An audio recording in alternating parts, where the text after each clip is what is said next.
Hello friends, आज हम बताएंगे कि बिफोर नंबर्स और आफ्टर्स नंबर्स कैसे आप बच्चों को इजीली खेल खेल में सिखा सकते हैं। उसके लिए एक सीढ़ी की आकृति बनाएंगे जिसमें 0 से लेकर 10 तक नंबर्स उसमें हर सीढ़ी में बैठा देंगे।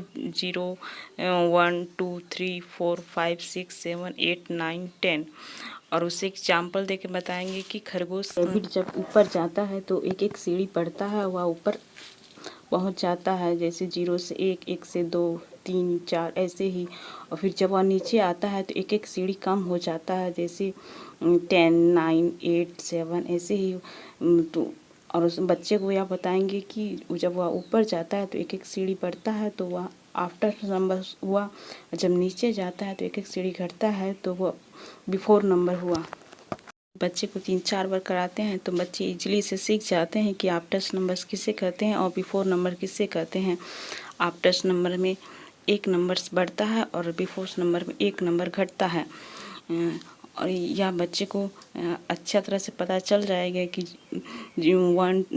0 से लेकर ऊपर तक जाते हैं तो एक एक नंबर बढ़ता है और नीचे आते हैं तो एक एक नंबर घटता है। ये बच्चों को आराम से पता चल जाएगा और चित्र देखकर वह बता सकेंगे कि 5 के बाद क्या होता है और 5 के पहले क्या होता है।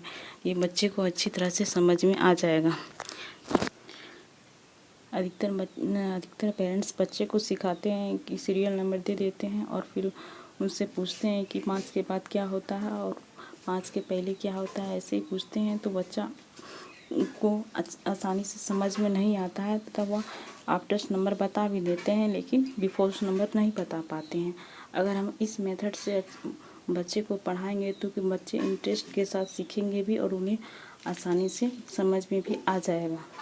चलिए हम देखते हैं कि हम बच्चों को ठीक बाद वाली संख्या आफ्टर्स नंबर्स कैसे चित्र के को दिखाकर अच्छे से समझा सकते हैं और उन्हें अच्छे से समझ में आ सकता है।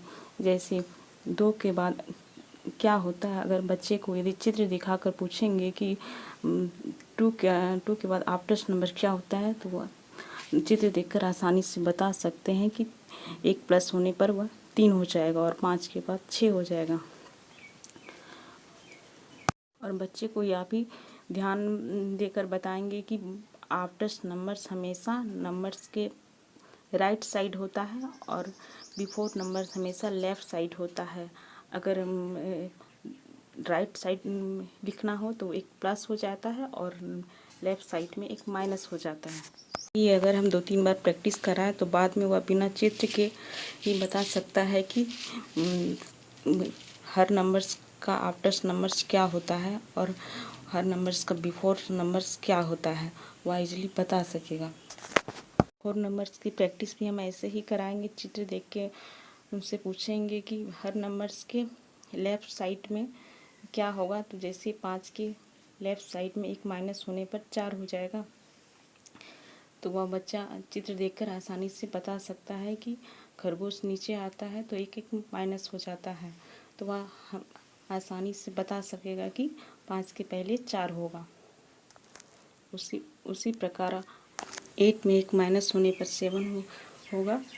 बच्चा चित्र देख के आराम से वह बता सकता है कि 8 के पहले 7 होता है, नीचे आने पर एक घटता है, एक माइनस हो जाता है। वैसे ही 3 के पहले 2 हो जाता है, एक माइनस होने पर,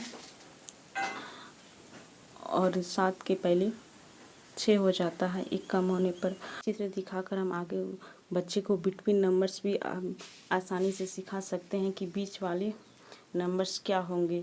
जैसे 7 और 9 के बीच वाले नंबर्स क्या होंगे, तो 7 के बाद एक नंबर जुड़ जाने पर 8 हो जाएगा और 9 के पहले 8 हो जाएगा, एक माइनस हो जाने पर। इतना प्रैक्टिस कराने पर, बिटवीन नंबर्स प्रैक्टिस कराने पर वह दोनों ही अच्छी तरह से समझ जाएंगे कि आफ्टर्स नंबर्स में एक प्लस होता है और बिफोर नंबर में एक माइनस होता है। आफ्टर्स नंबर्स राइट साइड लिखे जाते हैं और बिफोर्स नंबर लेफ़्ट साइड लिखे जाते हैं। वह आराम से पहचान जाएंगे। वह 2-3 बार प्रैक्टिस करने पर बिना चित्र से ही बता सकते हैं कि आफ्टर्स नंबर्स और बिफोर्स नंबर्स क्या होते हैं।